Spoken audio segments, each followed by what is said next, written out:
Hello, listeners. Kathy Lawless, your life story curator, bringing you this podcast series, How Did I Get Here? A series of interviews designed for people just starting in their careers, in transition, or possibly feeling stuck, and giving them access to stories from people who are established in their careers, who have been there, done that, been through the transitions, and been through getting stuck. So hopefully they might find some new ways forward. Today, I'm very excited to be interviewing Suzanne Mitchell, who is the president of Zamar Screen Printing. Welcome, Suzanne. Thank you so much for having me. And Suzanne and I met through a peer advisory board training group, right, with Mary Gall? Exactly. Yeah, so we met through that way, and then another friend introduced us later, and I'm like, you know what, this is a sign. I need to get Suzanne on the program.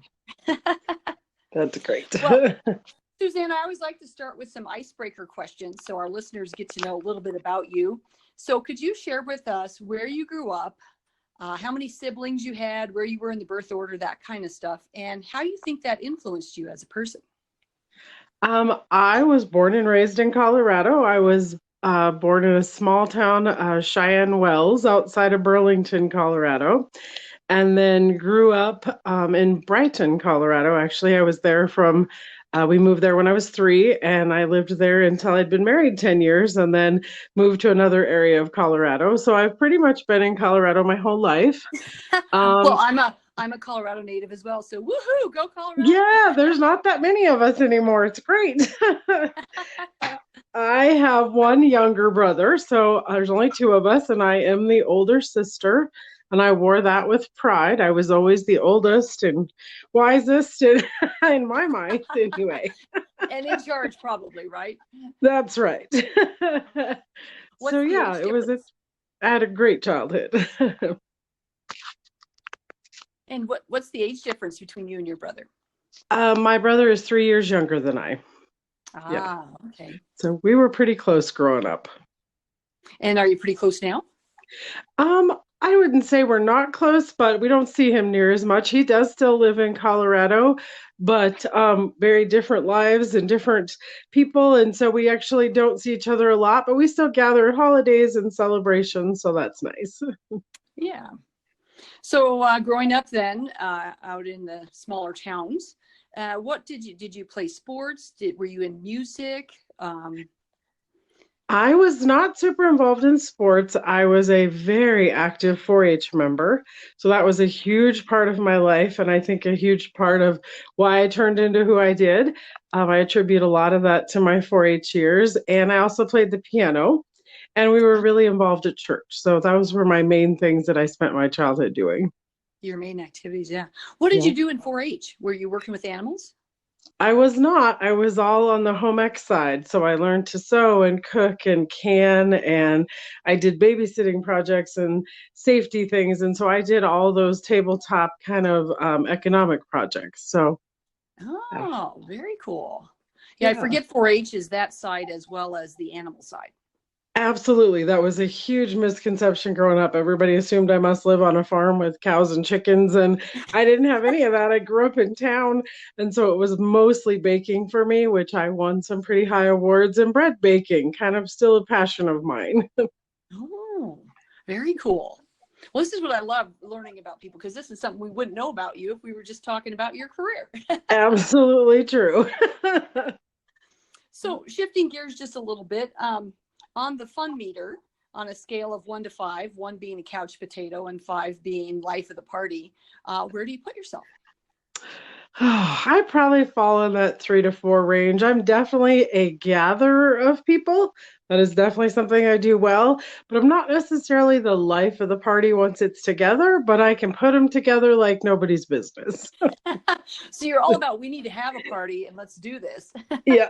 Exactly. And then you make sure you probably invite the life of the party. Exactly. Okay, let's shift over to the risk meter, same scale, 1 to 5. Where are you on taking risks? Oh, it all depends upon what it is. I'm like a 1 if we're talking about skydiving or anything that seems risky in that range. But if it comes to business, I would say I'm much closer to 5. I'm willing to take a risk, give it a try. I'm pretty adventurous to figure stuff out, but just not with things like skydiving. I love that because, I've had other interviews say the same thing. They define it very clearly, which is, adventure, no, but business and life exactly. stuff, yes. Yeah, totally different for me. So don't count me out just because I'm not skydiving, right? That I'm not exactly doing big, bold things. Very cool. Well, let's talk a little bit about what you're doing today and what it means to be the president of Zamar Screen Printing. And then we'll get to, how did I get here? How did I get there? Well, my day-to-day job is the president of Zamar. We're actually a small team. We've gone up and down in size over the years, but I really am instrumental in the daily, where are we going? How are we going to get there? What funding are we going to do? And then I do a lot of sales. So I do a ton of referral marketing, very much in contact with clients, in contact with referral partners out there. So I'm really the face of Zamar that's out in the world. Yeah, so you're doing it all. And that's as a small business owner, right? That's usually the case. That's it. You wear a lot of hats from janitor clear up to CEO. It just depends upon the day. So let's talk about how you got here then. When, as a young person, did you have dreams of owning your own business or to be in the printing world or marketing world, or what did you want to be when you grew up? Yeah, I don't think as a kid I absolutely had one of those times where I was like, I'm gonna be X. But if anybody gathered all the kids in the town and in my block, I was the one that gathered everybody, and I was certainly in charge. I was telling everybody what to do, telling them where we were go and when we were gonna be there. So I think I was always a leader since I was very young. I could gather, I could instruct, I could organize. So those traits were there, but I probably didn't realize then that meant I, wanted to own my own thing. But I started with all jobs that were unusual. I babysat, I cleaned campers, I cleaned individual houses. And then in high school, a friend and I started a catering business. We only did, 3 or 4 jobs, but they were really successful. And I was, 16 years old. So I think I always had that entrepreneurial spirit in me. It just didn't, it took a while to figure out that's what I was really going to do with my life. So I graduated from high school and I knew I didn't want to go to college. It just wasn't something I wanted to do. And so I jumped straight into the workforce and I started as a receptionist at an insurance company. And it only took me a couple months to realize I didn't want to be the receptionist. I wanted to be an agent. And so I very quickly got all of my licensing and jumped right in. And I sold insurance for a couple years. It was very successful. I was working in Boulder, and but it just didn't feed my soul. I was selling high risk auto, and people give you $1,500 and grr because they're not happy. This isn't. They don't want it. They don't want to have to deal with it, and it just didn't really feed who I was. I knew I didn't want to do that forever. And so to be honest, I was so wanted out of it. Yeah. So while it was earning you an income and you probably felt great achievement from getting the licenses and all of that, it's just you weren't making people happy. Yeah, it wasn't feeding my soul. I wasn't enjoying the process at all. And so I thought I was going to stay home and have kids. I was married. I got married really young. I got married at 20. So I was 21, 22, and I'm like, I think I just want to have kids. I want to stay home, maybe do daycare, be able to be with my kids. So we bought a house and I got out of insurance and I did start a daycare. I had a very successful daycare for a couple of years. And during that time, I didn't end up having my own kids. And so we're going along. And my husband worked for a screen printing shop in Boulder. And he was the production manager there. And one night it actually burnt to the ground. The physical building burnt to the ground. There was an electrical fire. So he was suddenly, without a job, and the guy decided not to go forward. He's like, I'm not gonna continue, just gonna close at this point. So we decided to jump into business. So I stopped the daycare, and that's how Zamar came about. It was very last minute. All of a sudden, Yeah, but Wasn't a planned out decision. also a very pivotal moment because of an event that happened. And that's what I Absolutely. am always kind of looking for with people in their careers, which is, what are those events or those decisions that cause you to make a left turn or make a change? And in this case, it was fire. But Exactly. It was, yeah, interesting. literally fire, and it changed our life. Literally, that moment changed our life. So, yeah, so we decided to go ahead and go into business. And I stopped the daycare, stopped trying to have kids. It was like, okay, we're going to do this. We're going to jump in.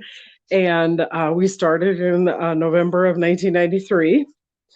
And yeah, so I knew nothing about t-shirts, about embroidery, screen printing. I didn't know anything about any of it, but I'd obviously been in sales.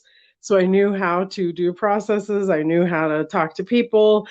And so I was like, okay, we'll figure this out. My husband knew all he needed to know on the back end, but we really didn't know any of that front end stuff and the business side of it. And so it was an interesting journey.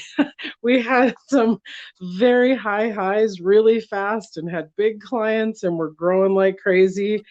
And we were young, and so I made, the mistakes people make. I got the wrong kind of leases on machinery and got into, high debt against them. And so we had some rocky years, but they were very successful and went up quickly. Our sales were great, but we just had to figure out all of those business things, what we've done wrong, how to look at things, how to price, things you just don't know if you've never ran a business before. Yeah. So there was some rocky years, So definitely. you're learning on the job, right? And going through it. But you had great success. So you're like, well, let's do more of that. Yeah, exactly. Certain things were really good and certain things were really poor. Like, don't repeat that. But I've always been a person that I never really considered them failures. You just learn from them. Just because you went left and that wasn't the right way, well, then just slightly start going right. It doesn't mean you went the wrong way. You Yeah. just need to deviate a different direction. So I've never been a person that felt like I had big failures. You adapt, you change, go a different direction, but it wasn't really wrong. And that has served us well because I think Yeah. you get stuck so easily when you consider it a failure. Like, oh, it's a failure, I got to stop. Well, that's pretty defeating. Yeah, absolutely. No, and it is a lot about mindset in terms of if you look at it as a failure, if you look at it as learning and growing. And sometimes that same decision might have worked, 2 years later or 2 years earlier, but Yeah. didn't work at that point in time for whatever reason, right? So it Yeah. isn't necessarily a bad decision. It's just, it could be a timing. Yeah. Yeah, absolutely.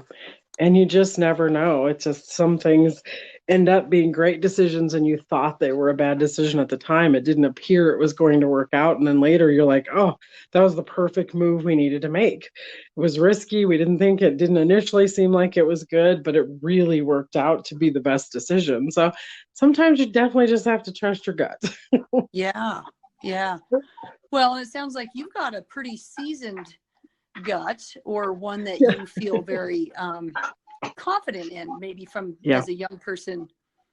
Like you said, you didn't feel like college was your route, but you it seemed like everywhere you went, you were able to have successes. Yeah. Yeah. I think that was part of it. My gut said, well, it's going to try this. And if it doesn't work, we'll try something different. And I never felt like college was the thing that I was lacking to get where I wanted to go. If I ever would have felt that way, I'm sure I would have pursued it. I would Yeah. have gladly jumped out and got it, but never in my career or things I were looking at did I think, oh, if I just would have had an education in this, I would do different or better. I never felt that way. And, not that I haven't spent my life getting education. I'm huge on business coaches and individual business seminars and following people who I admire. I'm huge in that. So it's not that I'm anti education at all. I just never felt like that formal college education was necessarily the thing that was going to help me. Mm-hmm. Mm-hmm. Yeah. Well, I'm glad you went down that path describing that, because that's where I was going to go next. Was I do know that you value that, because that's how we met. Yeah. So was there well, sound like your husband was working for a printing company, then it burned down. Did you guys then employ some of the other employees that had been working at that other company? And were there some people there that you were also learning from? There was. We brought on two other partners at the time. There was four of us that began the company, and they were the artists that were at the other company, and then my husband and myself. So what we didn't bring on is anybody in the marketing, sales, front end. We really had just brought all technical from the other company, but we did have some base business because of that. The salespeople that worked for that company needed a place to bring their business. A lot of them decided to start their own businesses, still continue to sell screen printing, but they needed somebody to produce it. So it kind of gave us some instant business that we definitely had ahead of maybe somebody just literally opening their doors and looking for people. So we already had some established clients. So that certainly helped us through some of those first years as we were learning and trying to get our name out there. We just had some base business already. So that was a great start that if anybody can have, that's certainly was an easier way to get going. Yeah. Yeah. Because in a way you're starting from scratch, but in a way you're not. Exactly. You personally, you and your husband and the four of you. Yeah. Yeah. And then, so it sounds like you filled the role of the leadership role, the sales, the marketing, and all that. You had to figure exactly. that out. Yeah. It's always been me that was the little engine that could and said, okay, this is not working. Let's go this way. Okay, this is not working. Let's try this. Let's go this way. It's always been me in the front end of it. In the back end, I'm not figuring things out. I'm not figuring out equipment. That's never been my role. How are we going to produce and what are we going to do? That's all been my husband, but I've been the front end. Where is the business going to go? How are we going to get us there? Where are we going to advertise? That has always been my part of the role. Yeah. Well, and look at the run you've had from 92 did you say? 93 to now. 93. So yeah, 27 years, which for a small business is a great accomplishment. Well, it is. And then also when you think about all the changes in technology that have happened and, all the ebbs and flows of that. So how have you kind of adapted your world? Well, we grew really large from that 93 to about 2005. We had very big production facility, many employees, lots of levels. I had lots of staff. And, between 06, 08, that recession that hit us, that was a super hard time for us. We had to let people go. We ended up downsizing. That was a scary time. Those were, I held on as long as I could. I used resources maybe that I shouldn't have. In hindsight, I should have probably more quickly gotten, laid people off but that's a hard thing to do. You just think this isn't going to last. This is going to be a temporary slow. This is going to, the optimist in me was sure that this wouldn't last. So I probably held on too long. Looking back, if we would have stopped a little quicker and recorrected, we wouldn't have had to go down so far. So we really downscaled, got rid of equipment, really changed our niche, changed who we were looking for, and ended up moving the business after a certain amount of time. We moved it actually out to Hudson, where we're at now. So those were, lean years. You're a lot of figuring out. And of course you question, is this the right thing? Should we just change altogether? Should we get out of it? Are we meant to do something different? I think every business owner goes through that at some point. Am I on the right path? Is this what I should be doing? But the bottom line is it served us well for a lot of reasons, in that I could still be the mom I wanted to be, which is just important to me as my career. Absolutely. That's a whole separate side that I hold just as important. So the business really allowed me to do both well. So we just kept in there. And today we're better off for it. The business is healthy. It's very niched. It's exactly where we want it to be. So I can honestly say those were great decisions. Maybe there's different turns we should have took, but overall, it ended up really well. Yeah. Well, it's, when you look back at that time, having the knowledge of knowing that it was going that it took longer than you were thinking it was gonna. It's so different, right? Hindsight to look back on stuff. Oh yeah. But when you're in it, right, you're like, well, what were some of your conversations? I'm guessing it's, if it doesn't turn by this date, we're going to make a decision, or yeah. As I recall, it through? was conversations like that. Like, okay, do we just downscale where we're at? Do we sell a certain portion? Should we, all those things were on the table. Do we just get rid of most of the auxiliary staff and just scale back to just who we are? And then it began to be some conversations of what clients do we want to keep? And, people, I think businesses don't spend enough time thinking about that. You have every right to not take clients that don't serve you well, but it kind of goes against your base feeling of, all sales are good. You need them to be, profitable. You got to have them. But not every client serves your business well. There are clients that you have to decide, this is more of a suck for my business than it's worth. And we had a couple like that, one in particular, and it was a huge part of our business, but the manpower and the effort and what this business took from our business wasn't fiscally the benefit that it needed to be. And that was one of the big decisions we had to make, was to tell them, we're no longer going to print for you. This isn't a good situation. And, that's a hard decision as a business owner. You look at this huge dollar that company brings in every year, but you weigh out, what is it taking from you and what is it profiting? And it just wasn't, it was a good decision, but boy, was that year hard, knowing we didn't have that client anymore. So there were some positives and negatives that happened, but in the end, it was probably the right decision.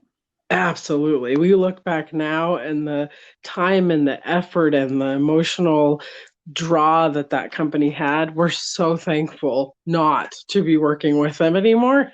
It was such a good decision, but definitely one of the harder ones we made. Yeah.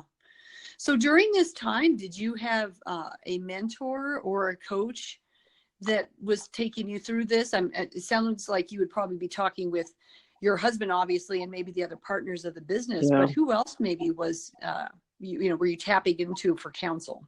Yeah, I've always been involved in leads groups. I've been involved in many different mastermind groups over the years. I had a business coach early on who really helped me, I think, figure out the base of how to hire people and fire people, and gave me suggestions, and we worked on manuals. And I think all of my life, they've changed. I've never had this one steady mentor that's been with me through the whole time, but it's just been many different people, many businesses that were either complementary to mine or, totally different industries. But I could call and say, how are you dealing with that? Or what do you see? Or what would you do in this situation? And peer groups and masterminds. I think business owners can get so isolated if they don't reach out for help, and that can come in so many different forms. And I think those were invaluable for me making all those decisions through all the years clear up to today. Yeah, so definitely. Sounds like you had access to a lot of different other entrepreneurs and resources that you could rely on for, well, have you been through this? How did it work for you? Kind of a thing. Or what did Absolutely. you do? Yeah. Everybody needs those people in their lives for sure. Yeah. So talk a little bit about your family life then, and then what this afforded you as one of the reasons you said you wanted to be in business for yourself is that you could also then have the personal life that you wanted.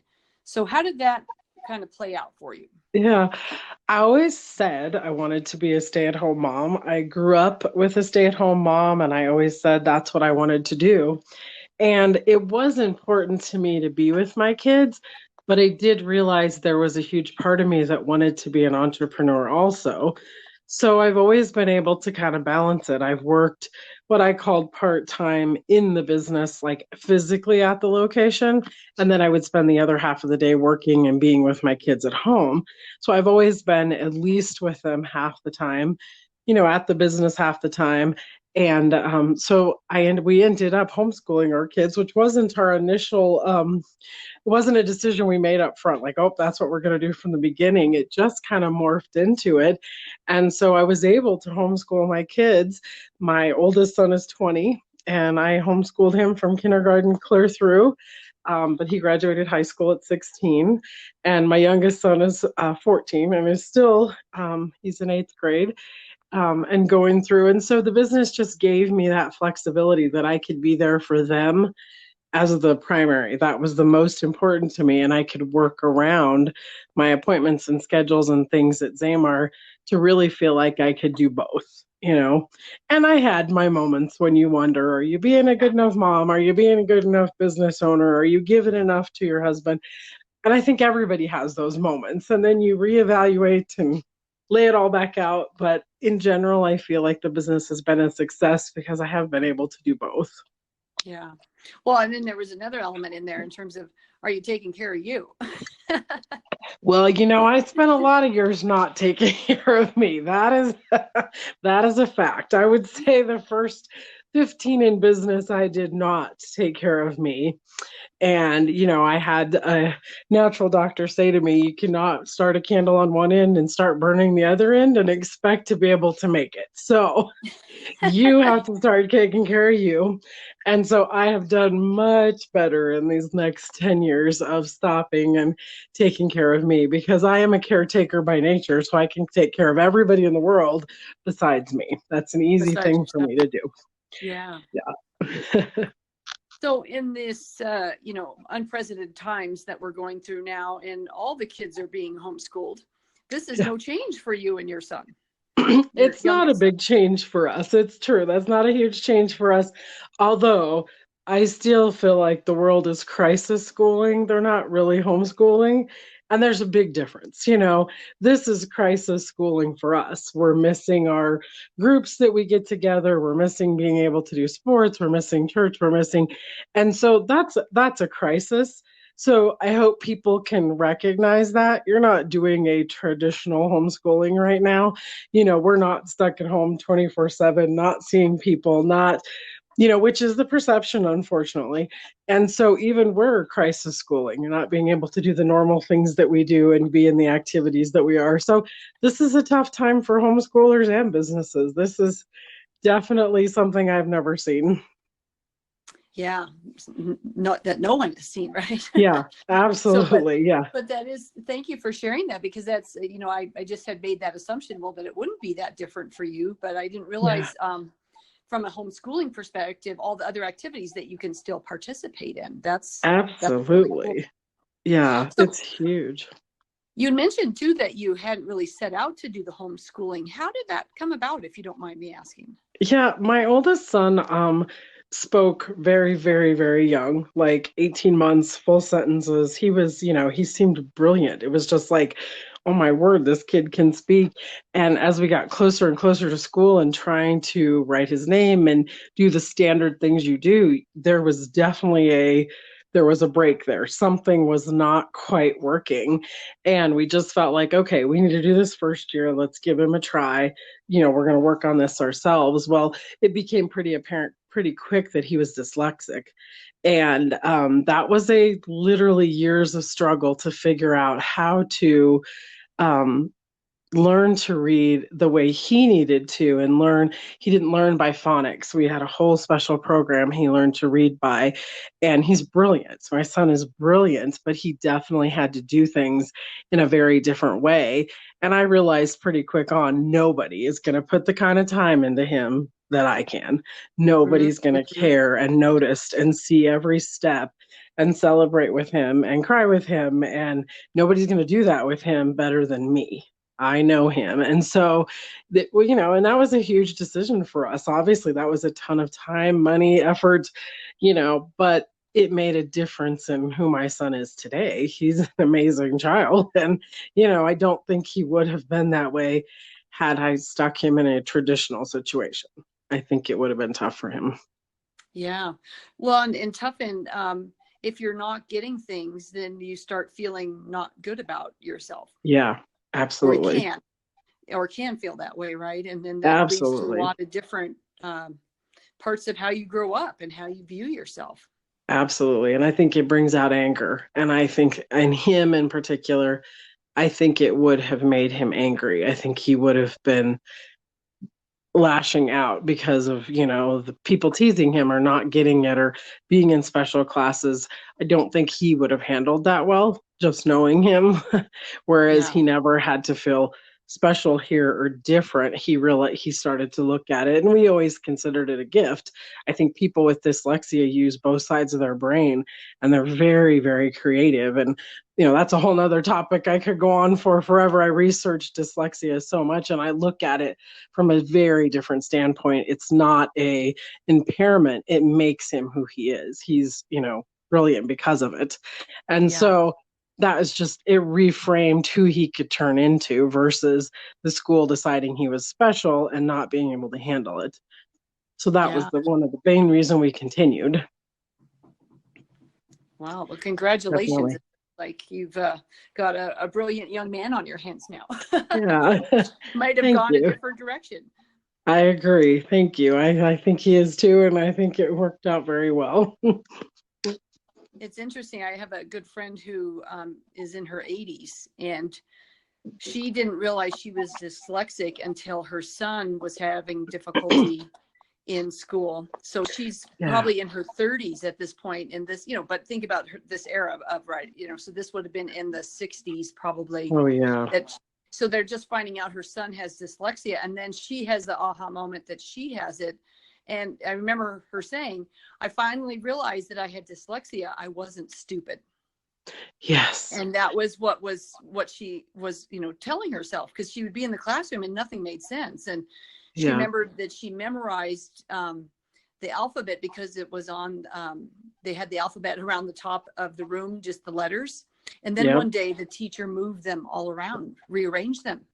And she's like, it rocked my world because I had memorized them. And, so she found all these ways to adapt and learn in her environment. And then they changed the environment on her. But it was so sad to hear her say, I finally realized I was dyslexic. I wasn't stupid. And here all this time I had believed that I was stupid. And by the way, she's an amazing person and has started all these groups and organizations and people. And so when you look at what she's done, you would have never thought that she ever thought that she was stupid. And it does tend to run in families. We figured that a similar situation of that exactly. One of our family members, as we were figuring out my son had this, said, oh my goodness, that's what I have. That's what I've done my whole life. That's, they never knew what to do with me. And so that's common that it runs in families, and people that are older didn't even realize that that's what they had. Yeah. That's very common. And they just figured out how to blend in or adapt or do whatever they could. Yeah. So what about your second son then? Is it, more than one sibling can have it, or? I think you can. I think you can have tons of people that do have it, and it does run in families, but my youngest does not have any signs of it. Things have always come very easily to him. He's, it's amazing how different kids are. My oldest was just wise beyond his years. He never wanted to be the age he was. He always wanted to be older. And my younger one just always wanted to be the age he was. He was happy being 10. He was happy being 11. He wasn't, it was just very different. Things came very easily to him. He's very much, was more of a sports person. So they're very different in both their ways, but definitely equally as wonderful. I'm proud of them. And so the decision to homeschool him, was it a different type of discussion, or? Because it was what we were doing and it was so successful and it's just what we knew, he just kind of naturally came in. And we do every year look at it and say, is this a good decision? Do you want to look at going to school? And up till this point, this has really worked for us. And he's excelled also. He's likely to be in college by the time he's 16 and practically have his bachelor's and his high school. So, there's a lot of advantages to it for us right now. So I'm sure he will continue through his last couple years. Wow. Yeah. So really you've had 3 jobs. You've been a president of a screen printing, you're a mom, and you're a teacher. Yes, that is true. I have a very full life. So talk a little bit then. So how did you prepare yourself to be a homeschool teacher? I think I approached it the same as I did business. I can do this, I can figure this out, and I'll get the resources as I go.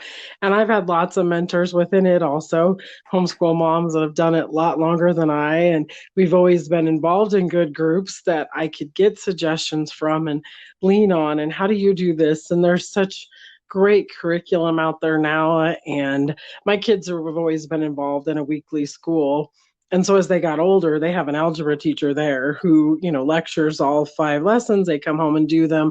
And so the older they get, the less I'm the teacher, the more I'm just the guide. They're basically learning from licensed teachers. They get all their lectures, and then, they come home and do it. And so as they get older, I think it's not a lot different than probably most moms are doing. You're making sure they do their homework and can see what they're doing, but I'm less the teacher, more of the guide as they got older. But it was fun to know that I was the one that taught them to read and taught them. They had their aha moments with their multiplication. And that's a very, instead of just being the frustrated mom at night with homework, I got the great kids first thing in the morning who were ready to go and done by noon. And that's really the difference. People Yeah. say, oh, I couldn't homeschool my kids. We fight with homework. Anybody at 5 or 6 at night, everybody's exhausted. They've been through a long day. Kids have been in school all day.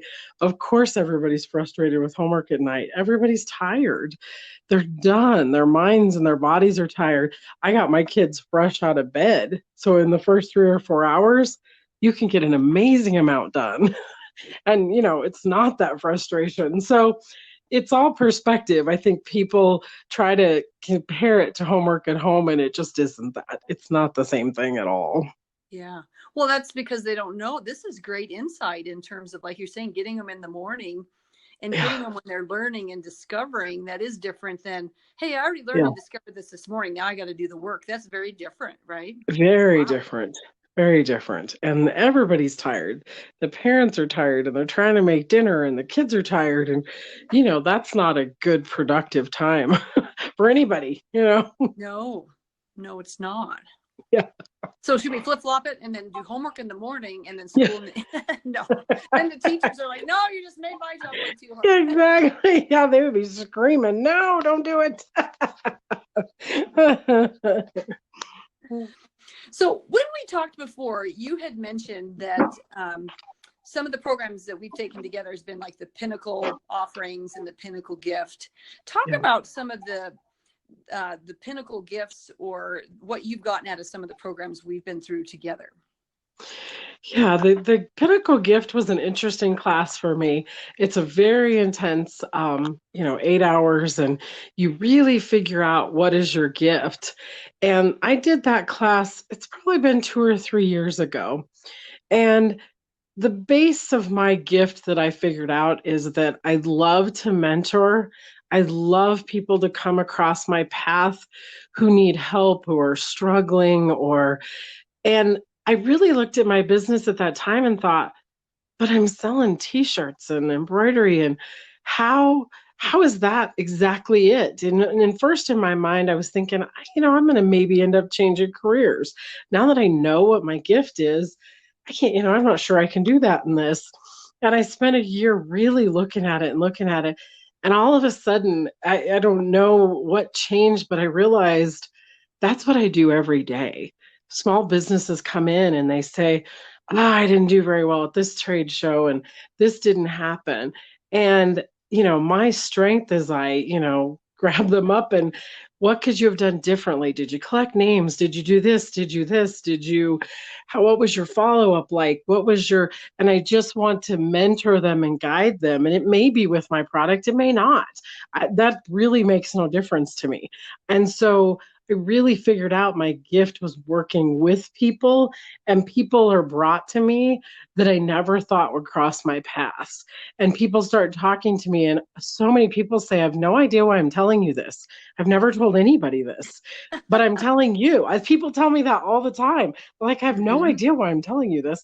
And so I think I have made my gift work in my company. And I honestly think I could be selling anything. I could sell any widget on earth. That isn't that's not the bottom line. As long as I believe in what I'm selling, it's the relationships, and it's that's how this business has grown. And I just realized that's how it's grown from the beginning. It's always been referrals. It's always been, oh, you've got to meet Suzanne, you've got to go talk to her. And that's how people have come to me. And so the gift program just really solidified exactly. Oh, that's why. That's why people tell me everything. That's why it made all that so clear. So it's definitely helped in the last few years just make me much more aware of it. And the business has grown really well. We practically doubled last year, and so much had to do with that and the productivity class and learning how to do things on purpose and really having my whole life be on purpose within the business hours. And it's been very successful. And so that training with, Mary Gall and different, seminars I've gone to, those are just so valuable. Everybody needs to, be educated in whatever it is they do and whatever speaks to them. Yeah. So it sounds Yeah. like once you were successful in your business, but once you found out what your gift was, then really stepping into that gift, then you even got more successful. Absolutely. Because then you really kind of knew, this is my secret sauce. I need to keep doing more of this. And then the more you turned on that spigot, then the more people were like, yes, this, Yeah. you're really helping me, and you're helping me in ways that aren't exactly maybe what I buy from you, but I'm going to keep coming to you and therefore keep buying from you. Yeah. And introducing others to you. Wow. Yeah. And that's the big thing, introducing others to me. When even if I never ended up doing anything for whoever it is I'm talking to, they become raving fans. They just are like, oh, you have to know Suzanne. Oh, you have to call her for your shirts. Oh, you have to, and so it's that. And, that isn't why I help people, but it's what happens because of it. Yeah. Yeah. Isn't that interesting? It isn't the product, but it's who you are and who you're being. Yeah. When you're with all these folks. Yeah, absolutely. Outstanding. Well, I'm so glad that we got to talked about that part of it, because that's so much a part of you. And when you were, probably developing your business and being in all those leads groups and everything over the years, you were probably receiving a lot of great advice and networking, but you were also probably giving it at the time. But now that you are more powerful with your gift, I'm guessing you give even more in these kind of different groups that you're in and networks. Definitely more intentional about it. I think I finally owned it. I think I probably knew on the underside that was always what I was good at and did, but I never acknowledged it and gave it any power. And so now I can say, okay, this is what I can contribute. And so it's definitely changed how I show up in the world, and what I'm willing to say.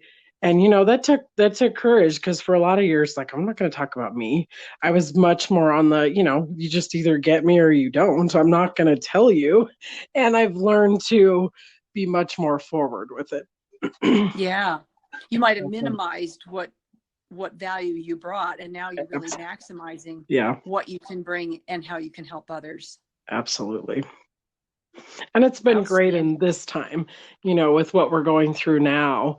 I'm on all kinds of virtual networking groups and out there, and, I'm able to say, if you need somebody to talk to, like, what do you do about marketing, or how should I do this?